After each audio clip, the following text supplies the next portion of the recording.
트레저와 함께 달려 Ready for action, let's go 추억 건물을 찾으러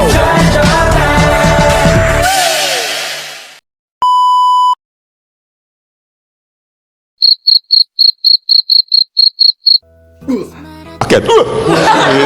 Kaget. Baik. Assalamualaikum warahmatullahi wabarakatuh.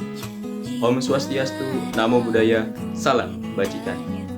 Ada pepatah mengatakan, tak kenal maka tak sayang. Maka dari itu, izinkan saya memperkenalkan diri.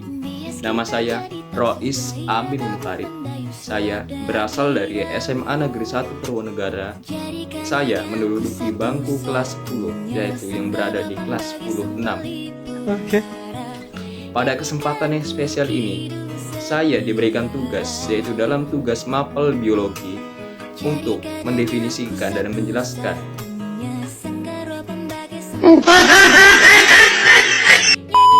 apa itu daur nitrogen, apa aja proses yang ada di daur nitrogen, fungsinya apa saja, lalu contoh daur nitrogen dalam kehidupan kita sehari-hari.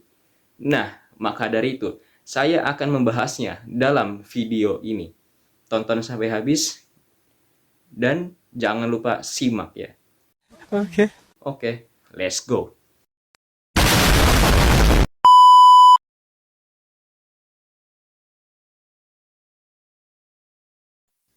Apa sih yang dimaksud dengan daur nitrogen? Baiklah, daur nitrogen adalah proses konversi senyawa yang memiliki kandungan nitrogen menjadi bentuk yang lain. Perubahan sebagian besar dilakukan oleh mikroorganisme.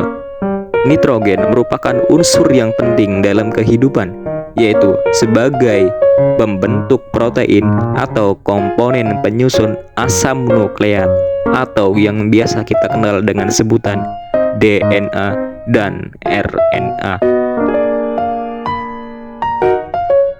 Nah, lalu kira-kira apa aja sih proses yang ada pada daur nitrogen?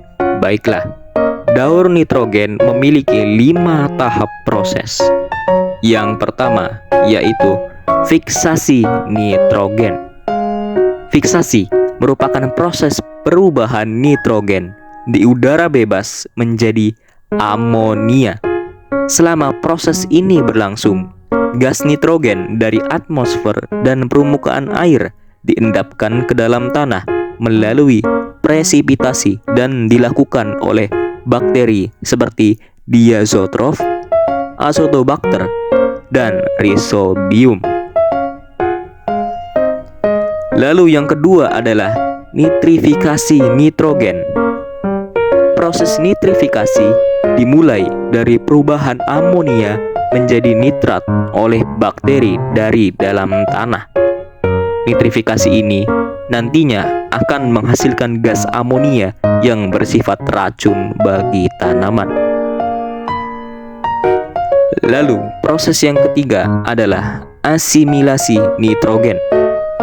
Asimilasi nitrogen merupakan proses pembentukan asam amino dari nitrogen anorganik. Melalui proses inilah nantinya nitrogen akan masuk ke dalam siklus rantai makanan pada sebuah ekosistem. Yang keempat adalah amonifikasi nitrogen. Proses daur nitrogen tahap ini terjadi ketika nitrogen yang ada di dalam bahan organik dilepaskan tanaman atau hewan yang telah mati. Nantinya, bakteri atau jamur pengurai akan mengubah senyawa nitrogen bebas di dalam tanah menjadi amonium yang kemudian menghasilkan amonia untuk berbagai proses biologis lainnya. Lalu, proses daur nitrogen yang terakhir adalah denitrifikasi nitrogen. Proses denitrifikasi adalah sebuah proses di mana senyawa nitrogen kembali ke atmosfer dengan mengubah nitrat menjadi gas nitrogen. Ini merupakan proses akhir dari daur nitrogen dan terjadi secara anaerob. Daur nitrogen memiliki beberapa fungsi, di antaranya yang pertama, merubah senyawa nitrogen menjadi klorofil yang berguna untuk pertumbuhan tanaman melalui proses biokimia. Lalu, fungsi yang kedua adalah membantu bakteri untuk menguraikan materi hewan dan tumbuhan yang sudah mati melalui proses amonifikasi untuk membersihkan lingkungan. Lalu yang ketiga adalah memperkaya nutrisi pada tanah.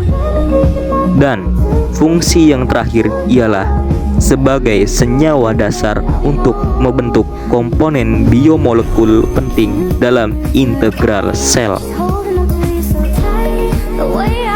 Lalu, apa aja sih contoh daur nitrogen yang ada di sekitar lingkungan kita? Baik, salah satu contoh daur nitrogen yang ada di sekitar adalah ketika makhluk hidup mati, entah itu manusia, hewan maupun tumbuhan, termasuk kotoran makhluk hidup akan segera melepaskan nitrogen organik. Nitrogen ini nantinya akan mengalami konversi oleh bakteri menjadi amonium. Proses ini disebut dengan mineralisasi.